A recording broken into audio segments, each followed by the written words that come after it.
ناظرین آداب، میں مدثر احمد انقلاب نیوز کی خاص پیشکش کے ساتھ آپ کے سامنے پیش ہوا ہوں۔ 1947 سے پہلے اس ملک پر انگریزوں کا راج تھا۔ جب انگریز اس ملک پر آ رہے تھے تو انہوں نے ایک کانسیپٹ سوچا تھا کہ اس ملک پر اگر واقعی میں ہمیں راج کرنا ہے تو یہاں کے حکمرانوں کے درمیان نا اتفاقیاں پیدا کرنی ہوگی، ان کے درمیان آپس میں لڑائیاں پیدا کرنی ہوگی، ان میں سے کسی کو لیڈر بننے نہیں دینا ہوگا، ان میں سے جو لوگ لیڈر بن کر آتے ہیں انہیں ان کی ہی قوم کے ذریعے سے ختم کرنا ہوگا۔ 1947 کو ہندوستان کو آزادی ملی۔ اس کے بعد اسی کانسیپٹ کو بھارت کی بیشتر سیاسی جماعتوں نے اپنایا، ان میں سے کانگریس بھی ایک ہے۔ حالیہ دنوں میں کرناٹک کی ہی سیاست کی بات کریں کہ کس طرح سے کانگریس پارٹی کے مسلم لیڈران ایک کے بعد ایک ختم ہوتے جا رہے ہیں۔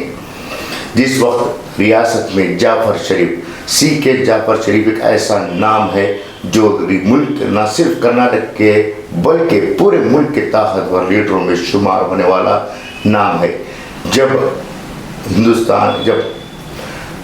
کے جعفر شریف اس بات کو لے کر اٹھے کہ میں مسلمانوں کا لیڈر ہوں تو وہاں پر کانگریس پارٹی کے کئی سینئر لیڈروں نے انہیں ختم کرنے کے لیے خود کانگریس میں سے ہی دوسرے مسلمان کو پیدا کیا اور کے جعفر شریف کی قیادت کو آہستہ آہستہ کمزور کرتے ہوئے انہیں سیاست سے پوری طرح سے کنارہ کش کر دیا۔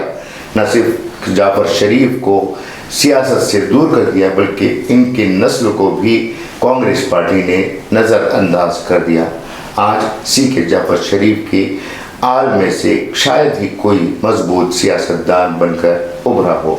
اس کے بعد بات آتی ہے رحمان خان کی۔ رحمان خان کو عروج پر لے جایا گیا، انہیں بہت آگے لے جایا گیا، سینٹرل منسٹر بنایا گیا۔ پھر جب وہ اس بات کا اعتراف کرنے لگے کہ میں مسلمانوں کا لیڈر ہوں اور مسلمانوں کی قیادت کرنا چاہتا ہوں، تب رحمان خان کو بھی سائیڈ لائن کر دیا گیا۔ اس کے بعد بات کی جائے اگر تنویر سیٹھ کی، تنویر سیٹھ ایک ایسے خود آور لیڈر ہیں جو عزیز سیٹھ کے بیٹے ہیں۔ ان کے باپ عزیز سیٹھ بھی ریاست کے طاقتور لیڈروں میں شمار ہوتے تھے۔ انہی کی طرز پر تنویر سیٹھ نے بھی ریاست کے مسلمانوں کی قیادت کا بیڑا اٹھایا۔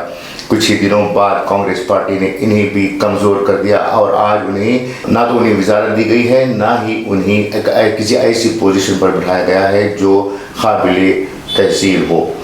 اس کے بعد ہم بات کرتے ہیں روشن بیگ کی۔ روشن بیگ ریاست میں ایک ایسے قداور لیڈر رہے ہیں جسے دیکھ کر نہ صرف مسلمان انہیں اپنا قائد مانتے تھے بلکہ غیر بھی ان کے ساتھ ہو رہے تھے۔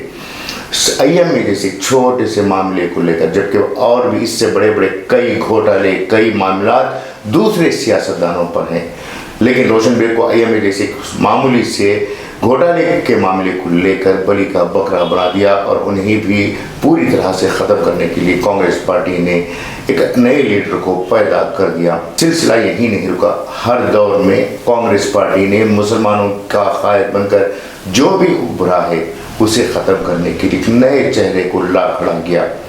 اسی طرح سے ضمیر احمد خان جو اس وقت کرناٹک کے مائنورٹی منسٹر ہیں اور انہوں نے جب مسلمانوں کے حق کے لیے آواز اٹھائی تو انہیں بھی سائیڈ لائن کرنے کی پوری تیاری کی جا رہی ہے۔ ان کی جگہ پر نئے چہرے لانے کی کوشش کی جا رہی ہے۔ کسی دور میں ضمیر احمد خان کو ٹربل شوٹر کہا جاتا تھا، لیکن آج اسی ٹربل شوٹر کو ٹربل میں ڈالنے کے لیے کانگریس پارٹی کمر بستہ ہو چکی ہے۔ 5 سال سے 10 سال کی مدت کانگریس پارٹی میں لیڈر بننے کی ہوتی ہے۔ 5 سال سے 10 سال کی مدت میں اگر پارٹی کا کوئی لیڈر کانگریس پارٹی کے لیڈروں کی جی حضوری کرتا ہوا رہے تو وہ مسلمانوں کا لیڈر بن کر رہتا ہے۔ اگر اس نے تھوڑی سی بھی بغاوت کر دی، تھوڑی سی بھی طاقت کا مظاہرہ کر دیا تو کانگریس پارٹی سیدھے طور پر ان کے پر کاٹ دیتی ہے۔ نئے چہروں کو لا کر مسلمانوں کو یہ پروف کرنے کی کوشش کرتی ہے کہ یہ آپ کے لیڈر، آپ ان کے پیچھے جائیں، تب جا کر پھر نئے کسی اور چہرے کی تلاش میں رہتی ہے۔ وہی آپ دوسری قوموں کی بات کی جائے تو دیکھیں گے کہ کس طرح سے